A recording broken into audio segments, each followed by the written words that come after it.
Welcome back to a continuation of the battle report for War Games Review.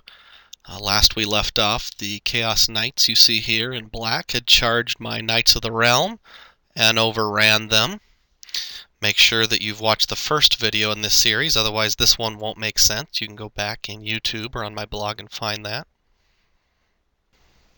As we continue Chaos Turn 3, you'll remember that in the previous slides my yeomen had been charged by both the marauders on foot and the marauders on horseback. And in that battle, they performed like nobles, even though they're lowly peasants. The marauders on foot and the marauders on horseback did no wounds.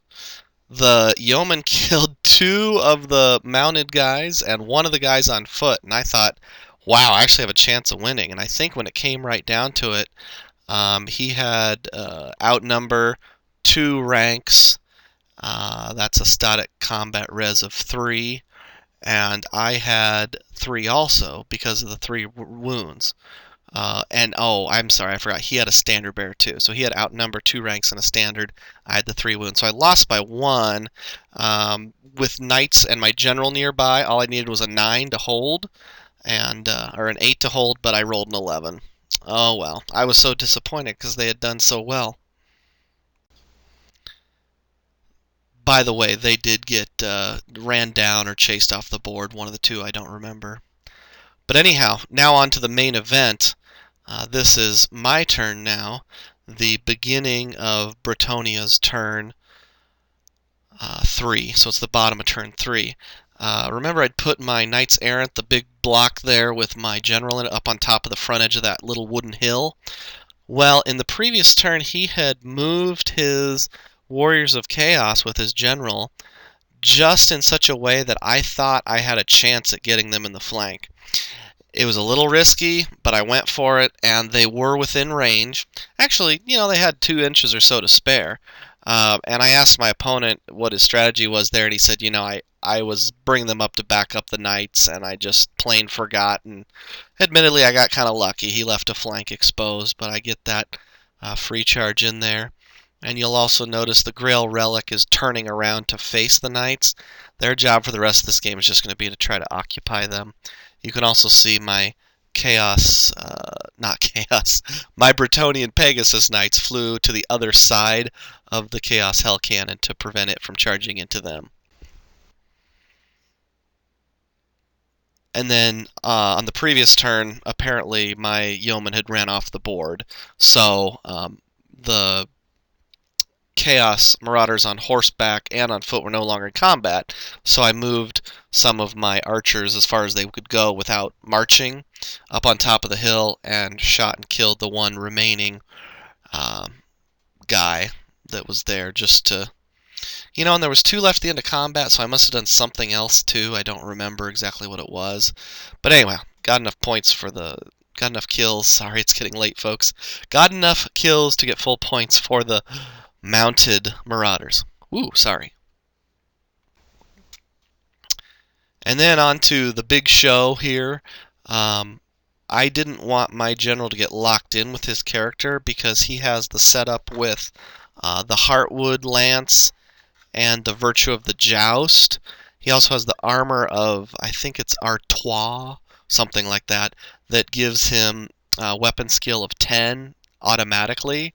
And he has re-rollable hits and re-rollable wounds, so he's really good at killing rank and file. So my champion issued a challenge. His hero was the only one in base contact that accepted it, so he's fighting my champion there diagonally. I do a wound on his hero. Very lucky, so got that towards combat resolution. He hits back and kills my champion, but does not get any overkill. That wound mark you see there laying next to my dead champion is actually on my general from a magic spell earlier in the game. And then between my general killing rank and file and the lance itself, I think my general killed 3 rank and file, and the lance itself only killed 1, but I won combat res by plenty once you count outnumber, flank, 2 ranks, and 4 kills, and he only had 1 kill. We both had a banner. So he breaks, runs, And sorry about the sideways picture, but he breaks, runs, and I do manage to chase him down. So that was fortunate. This picture is a little out of order too, so ignore the two dead battle pilgrims there. They're not quite in play yet. And actually, this overlaps with the beginning of turn 4. So on Chaos turn 4, he starts by spinning his. I think this is the beginning of turn 4. Actually, let me go to the next slide here. Yes, it is beginning of turn 4. Sorry for my confusion. He spins his mounted knights around to face the action. He takes his marauders on foot and turns around to threaten the bowmen, but they're not going to have enough time. And like I said, we had a time limit coming into this game because my brother-in-law had an obligation he had to go to. So we're only going to get another full turn here. I mean, we'll get to the end of turn 4, and I think that's where it ends. In the magic phase, his Chaos Sorcerer gets off that damage spell that's like a radius spell, and that's where the two dead Grail Pilgrims come in that you saw earlier. Like I said, that picture was out of order, and he kills one of the knights in the lance formation up at the top there, one of the knights errant.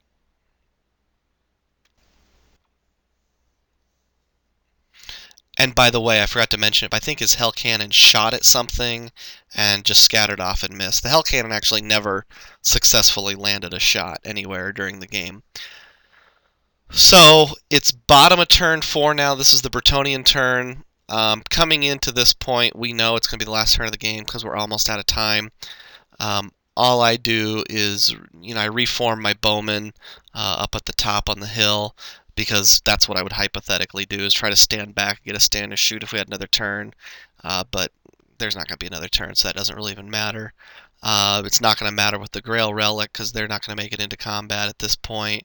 Nothing with my BSB or my Mage matters. I do move my Lance up to the top just because hypothetically they would contest that top left quadrant. And then the only thing that really is consequential is my Pegasus Knights charge the Hell Cannon. Probably wouldn't have done that if it was a tournament because I'm pretty sure I'm ahead on points right now with killing his Chaos Warriors and his both mounted units and his general and the points for the general bonus, the 100 points for that. So I'm just doing it for fun, really. And what happens in the actual combat is that my Pegasus Knights kill all the crew, but only manage to put one wound on the Hell Cannon itself, and it's unbreakable, so that doesn't do anything. When it goes to hit back, I don't even remember what happened. It either did no wounds or it did one wound on a Pegasus Knight or something like that, but nothing that had any consequence point-wise. So we had to call it there just because we ran out of time. Sorry, I know it's not the most exciting report when you only play 4 turns. Hopefully you can glean something from it. If nothing else, I'm trying out some new software, getting used to the new microphone, just seeing if I like this format of battle reports. Hopefully in the near future I'll have the 8th edition rulebook, so you can see some 8th edition battle reports since it is October. Well, actually, it's November now. This game was played in October, and 8th edition's been out since what, middle of the summer? But anyhow, we didn't even bother tabulating the actual point costs because it was just a fun game anyway. If I were to guess, like I said, I'd be ahead on points just because I killed his general, the warriors, both his mounted units. It looks like quadrants are going to be pretty much even. And then the only thing he killed of mine was mounted yeomen.